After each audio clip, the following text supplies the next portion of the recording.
Les vacances de Pâques, ça commence pour la zone C, donc il y a de plus en plus de gens. Donc vous avez des petites idées? Oui, des idées de sortie en famille pour ces vacances de Pâques.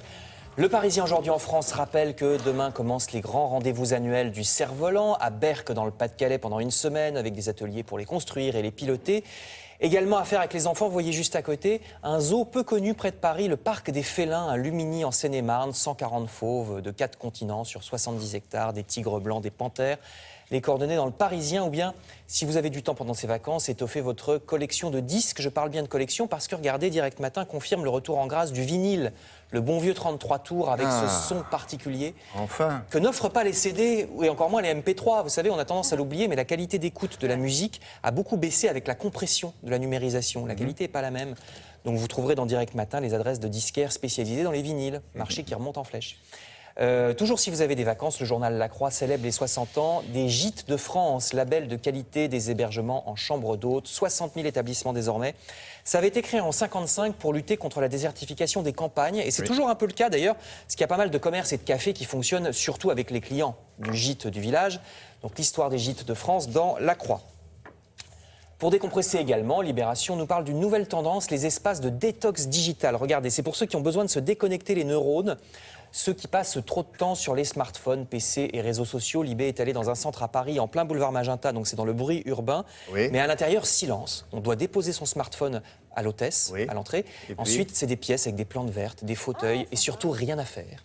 On fait rien. Vous avez Mais même on pas le ne droit. vous fait rien non plus. Non, vous n'avez même pas le droit de parler à votre voisin, vous avez le droit de faire des dessins si vous voulez. Et quand on sort de là, ça va mieux? Bah, normalement, mais c'est pour forcer, c'est pour se forcer à se poser et à réfléchir. On reste combien de temps? Mais comme on veut. Comme on Mais veut. Libération se désole parce que ça veut dire qu'il n'y a plus de lieu calme en ville, puisqu'on est obligé de créer ça, tout exprès, et évidemment payant. Non, C'est parce 7 que là, euros. nous, des intoxiqués, on Oui, en a un max. Là. dans la presse. Aussi dans Libé, autre article sur le monde ultra connecté, vous allez voir, ça parle des trolls du Kremlin. Alors les trolls, vous savez ce que c'est sur Internet? C'est les gens qui passent leur temps avec des intentions malveillantes, en pourrissant les débats, en lançant des polémiques exprès, stériles sur les forums de discussion, qui font en sorte que tout s'embrouille. Donc Libération révèle que Moscou paye des trolls. Il y a une espèce d'usine à Saint-Pétersbourg. Les gens sont payés 1 000 € par mois pour pourrir justement les pages Internet qui disent du mal de Vladimir Poutine. Alors, vous avez la possibilité de remontrer l'image, s'il vous plaît? Voilà, là. Vous voyez cette image en bas, là? Alors ça s'est passé hier. C'est sa conférence. On n'en a pas beaucoup parlé ici en France. Alors, il est tout seul face à une journaliste. Il répond aux questions des téléspectateurs. Ça dure 5 heures. Ouais. Ah, il est très bon pour ça. Il répond à tout, sauf qu'il connaît les questions. Oui, bah, évidemment, hein, c'est très préparé. C'est très préparé. Non, c'est très intéressant.